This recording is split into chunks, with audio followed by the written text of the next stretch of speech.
And it was right about that time that most of the major pharmaceutical companies got very interested in understanding the chemical and the physical chemical properties of all the compounds that they had in their chemical libraries.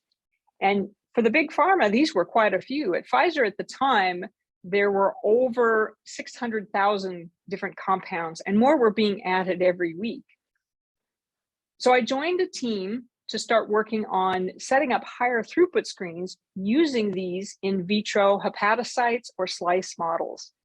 And we eventually settled on using both hepatocytes, the actual cells, and a subcellular fraction called microsomes, which is kind of a fancy term for when you grind up the microsomes and then you filter them in a way that gives you just the part that has the metabolizing enzymes.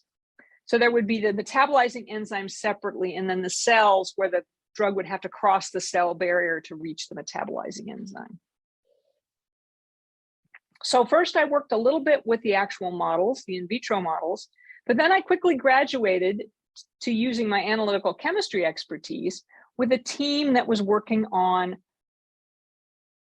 analyzing the samples from these models using HPLC with mass spectrometry analysis. And HPLC is an acronym that means high performance liquid chromatography, which is a way to separate compounds that are in a mixture so that you can detect the individual compounds. And the mass spectrometry was just the detection by the mass of the actual molecule of interest, the candidate compound.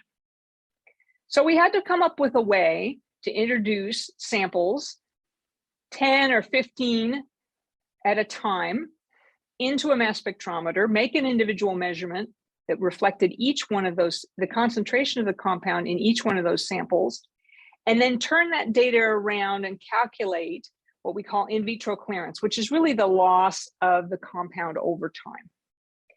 And our biology colleagues were creating the actual samples. They were doing the incubations, and they would send them to us in 96 well plates. And we took those plates and put them on instruments that we built or assembled rather out of 2 or 3 other instruments, got them all to communicate together so that we can make the analyses, produce the data, and then send them on to our database colleagues who would set them up in the database where it would automatically do the calculation.